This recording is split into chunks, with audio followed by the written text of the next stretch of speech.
Corporate కంపెనీలు Marwadi jewellery షాపుల వల్ల కుల వృత్తులు చేత వృత్తులు కనుమరుగై ఉపాధులకు ఆత్మహత్యలు అప్పులపాలవుతున్నారని స్వర్ణకార మండల అధ్యక్షులు చింతోజీ బాలయ్య అన్నారు.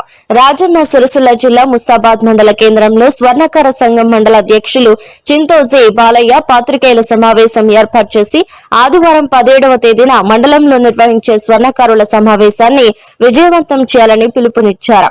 ఈ సందర్భంగా మాట్లాడారు. ముస్తాబాద్ లో మార్వాడి షాప్ వల్ల స్వర్ణకారులకు చేతినిండా పని లేక ఆర్థిక ఇబ్బందులు పడుతూ జీవనం కొనసాగిస్తున్నారు. ప్రభుత్వం వెంటనే స్పందించి మార్వాడి జ్యువెలరీ షాప్ లో తొలగించి కుల వృత్తుల ప్రోత్సాహం అందించి ప్రభుత్వం ఆదుకోవాలని కోరారు. జై స్వర్ణకార, జై స్వర్ణకార. ఈరోజు ముస్తాబాద్ మండల కేంద్రంలో పాత్రికేయుల ద్వారా మా యొక్క సమస్య అయినటువంటిది ఈ రాజస్థాన్ మార్వాడి సమస్య.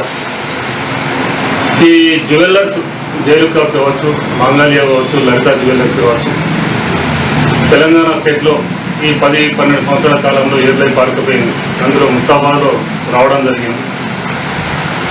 గత స్వతంత్రం వచ్చింది ఇప్పటివరకు, అంటే నాకు తెలిసి 50-65 ఏళ్ళ వయసులో 40-50 నుంచి ప్రభుత్వాల నుంచి మాకు ఎలాంటి లబ్ధి చేకూరలేదు, న్యాయం జరగలేదు, సపోర్ట్ లేదు, సాయం లేదు.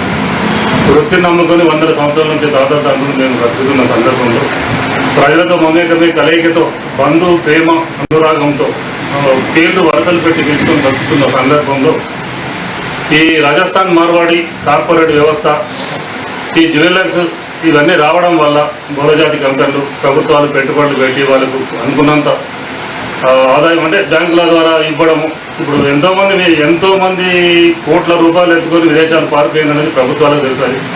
అలాంటి సంపద మాకు ఈ వృత్తిపరంగా మాకు ఇచ్చినట్లయితే ఇవాళ మేమందరం ఎంతో మంచిగా చేసుకొని బ్రతికి మా భార్య పిల్లలు అందరూ హాయిగా ఉండేవాళ్ళం. మా వృత్తిని ఇంకా ముందుకు తీసుకెళ్లేవాళ్ళం. అదే పెట్టుబడి పెట్టి మేము షాపులు నడిపించేవాళ్ళం. కాకపోతే తెలంగాణ రాకముందు మామూలుగా బ్రతికినాం. తెలంగాణ వచ్చిన తర్వాత ఈ కార్పొరేట్ వ్యవస్థ తెలంగాణలో ఏలాదికపోయింది, సిటీలకే పరిమితమైంది, పల్లె పట్టణాలకు కూడా వస్తుంది. అందువల్ల అప్పుడు ఏం చెప్పారు, నీళ్లు నియమకాలు, మన వృత్తులను కాపాడుతాం, వృత్తులను పోషిస్తాం, వృత్తులను లబ్ధి చేకూరుస్తాం, సాయం అందిస్తామని చెప్పిన ప్రభుత్వాలు ఏ ప్రభుత్వమైనా సరే ప్రజలకు చేయాల్సింది. అటువంటిది అది చేయకుండా ఈ కార్పొరేట్ వ్యవస్థను పెంచి పోషిస్తారు. ఇలా ముస్తాబాద్ నుంచి తెలంగాణ స్టేట్లో పారకపోయింది అనేది పెద్ద చర్చ జరుగుతుంది రాష్ట్ర వ్యాప్తంగా. మా విశ్వబ్రాహ్మణులు 20 లక్షల మంది ఉన్నారంటే, 22 లక్షల మంది ఉన్నారంటే, ఇంకా కుల వృత్తులను నమ్ముకొని ఎంతమంది ఉన్నారు, 2 లక్షల మంది ఉన్నారు, చాలా మంది ఉన్నారు. ఆ వృత్తులు సర్వనాశనం చేస్తారు, భూస్థాపితం చేస్తారు. కుల వృత్తులను ప్రోత్సహిస్తాను, కుల వృత్తులను కాపాడుతామని చెప్తారు ప్రభుత్వాలు, కాపాడడం లేదు. సుమారు తెలంగాణ వచ్చాక 1100 మంది అమలు భగవన్మాలకు పాల్పడి చనిపోవడం జరిగింది, భార్య పిల్లలతో సహా.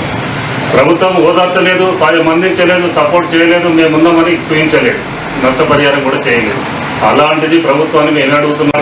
ఆంధ్రపాలకుల వరకు తెలంగాణ ముందు ఆత్మహత్యలు కాకుండా మాకు న్యాయం చేస్తారని సంతాన మీడియా ద్వారా తమందరినీ ప్రభుత్వాన్ని, గౌరవ ముఖ్యమంత్రి గారిని కోరుతున్నాము. స్పందించాలని తమని మరొకసారి మీకు